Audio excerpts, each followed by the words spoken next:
मैंने एक वीडियो बनाई थी जिसमें रिलेशनशिप को किस तरह से ट्रांसफॉर्म किया जाता है एक डिजलिंग एडवेंचर में।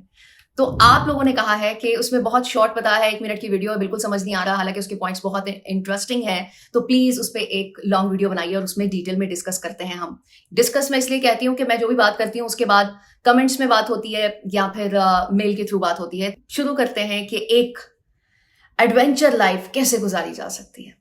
जब भी हम कुछ एडवेंचर करने जाते हैं जिसके बारे में हमने सोचा होता है कि शायद हमने जिंदगी में कभी नहीं किया और अगर अब करेंगे तो बहुत मजा आने वाला है, एक्साइटेड होते हैं, फुल ऑफ एनर्जी होते हैं, और जब उसको कर भी लेते हैं तो एक level of satisfaction, fulfilment feel होता है। तो इस स्टेज पे इंसान इतना एंजॉय करता है उस फीलिंग को, तो क्या हम रिलेशनशिप में भी इस तरह की फीलिंग ला सकते हैं कि कुछ भी दो लोग इकट्ठे मिलके करें तो उनको इतना अच्छा लगे जैसे कि किसी एडवेंचर को करने के बाद होता है। ये बिल्कुल ऐसे ही है जैसे एक्साइटमेंट इंजेक्ट कर दी जाती है। इंजेक्शन को समझते हैं कि कैसे फौरन से आपकी बॉडी पे असर करता है। अगर आप टैबलेट की बात करें तो वो इतनी जल्दी असर नहीं करती है। किसी भी पेन के रिलीफ के लिए या किसी भी तकलीफ के रिलीफ के लिए आप इंजेक्शन इसलिए लगाते हैं कि एक तो उसका जल्दी असर हो जाए और उस पेन से रिलीफ जल्दी मिल जाए। एक्साइटमेंट को इंजेक्ट कैसे करना है? जो चीजें आप माइंड में सोच रहे हैं किसी भी अमल को करने के लिए जो कि एक्साइटमेंट पैदा कर रही है, वो आप अपने पार्टनर के साथ शेयर कीजिए और उसके साथ उतना ही इंजॉय कीजिए जितना कि आप अकेले सोच सोच के करते हैं। हर चीज उसके साथ शेयर करें, उसका इंटरेस्ट डेवलप करें, उसको उसके बेनिफिट्स बताएं। और अगर वो पहले से ही इस स्टेज पे है कि वो भी आपके साथ वही सब कुछ करना चाहता है जो कि आप चाहते हैं, तो फिर तो बहुत आसानी हो जाएगी। बाज लोग इस मामले में बहुत वीक होते हैं कि किसी को उस तरह से किसी चीज को एक्सप्लेन नहीं कर पाते हैं, खुद खुश होते रहते हैं, दूसरों को उस तरह से उसमें इन्वॉल्व नहीं कर पाते। तो इसके लिए आप वीडियोस देखिए, इंफॉर्मेशन इकट्ठी कर सकते हैं जिस चीज में आप वीक हैं। तो ये मैंने एक और टिप दे दी आपको एक टॉपिक के अंदर ही।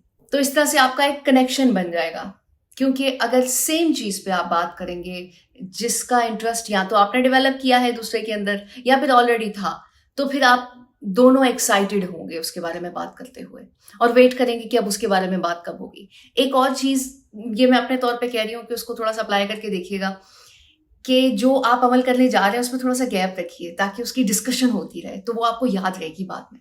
नंबर 2, अपने पार्टनर को एक्सप्लोर करने की ख्वाहिश जाहिर करनी है आपने, और आपने ये शो करना है कि आप इंटरेस्ट रखते हैं उसकी इनर फीलिंग में, वो अंदर से क्या है, क्या सोचता है, क्या क्या करने की ख्वाहिश रखता है, क्या वीकनेसेस हैं, क्या स्ट्रेंथ्स हैं, मुकम्मल पर्सनालिटी में क्या खासियत है, और ओवरऑल वो कैसा इंसान है।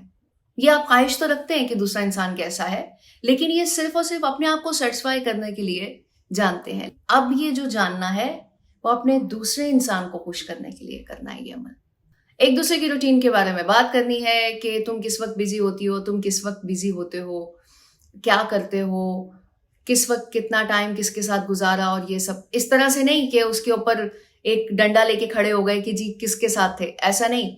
आई मीन कि आपने डिस्कस करना है कि आप अपने लिए टाइम चाहते हो, इसलिए उससे रूटीन पूछ रहे हो कि क्या क्या है तुम्हारी लाइफ में आज होने वाला। तो वो जानने के बाद आप उसमें अपना थोड़ा सा इनपुट दोगे कि हाँ ठीक है ये तो अच्छा है, लेकिन अगर इसमें थोड़ा सा टाइम हम चाय पी लें इकट्ठे, तो ये इंटरेस्ट शो करना है। बेसिकली इसे अपॉर्चुनिटी हंटिंग कहते हैं। आप एक दूसरे के साथ टाइम गुजारने के लिए तलाश कर रहे हैं कि वो कौन सा पहर होगा जो हम इकट्ठे बैठ के चाय पियेंगे या इकट्ठे बैठ के कुछ भी करेंगे। पॉइंट नंबर 4 वही है जो शुरू में मैंने पॉइंट नंबर 1 में जिक्र किया था कि इस तरह की एक्टिविटीज करनी है जो कि आपको याद रहे, कुछ ऐसा जो कि आपकी मेमोरी बन जाए, क्योंकि जो अच्छी मेमोरीज होती हैं उसी तरह काम करती हैं जैसे कि बुरी मेमोरीज बनने के बाद रोना पिटना स्टार्ट होता है। तो अच्छी मेमोरीज से आप अकेले बैठे बैठे मुस्कुराएंगे, उस तरह की कुछ हैपनिंग दोबारा हो जाए उसकी ख्वाहिश रखेंगे। पॉइंट नंबर 5 है, अगर दोनों में से कोई भी ये सलाहियत रखता है कि अपनी पर्सनालिटी को ग्रूम करने की चाह है उसके अंदर, और वो करता भी है आहिस्ता आहिस्ता आहिस्ता आहिस्ता कुछ ना कुछ चेंज, और जो अपनी खामियां हैं उनको चुन चुन के निकालना, तो दूसरे इंसान के साथ भी आपने वैसा ही करना है, यानी कि अपने पार्टनर के साथ भी ऐसा ही करना है। बस थोड़ा सा ध्यान रखना है कि आपने किसी को डिक्टेट नहीं करना कि तुम ये काम ऐसे नहीं ऐसे करो। काम इस तरह से करना है कि आप खुद भी कर रहे हैं और दूसरा बंदा उसमें इन्वॉल्व हो जाए, क्योंकि जो पहला बिहेवियर होता है उसमें ना तो कोई उसे अडॉप्ट करता है, ना ही उस पर अमल करने की कोशिश करता है।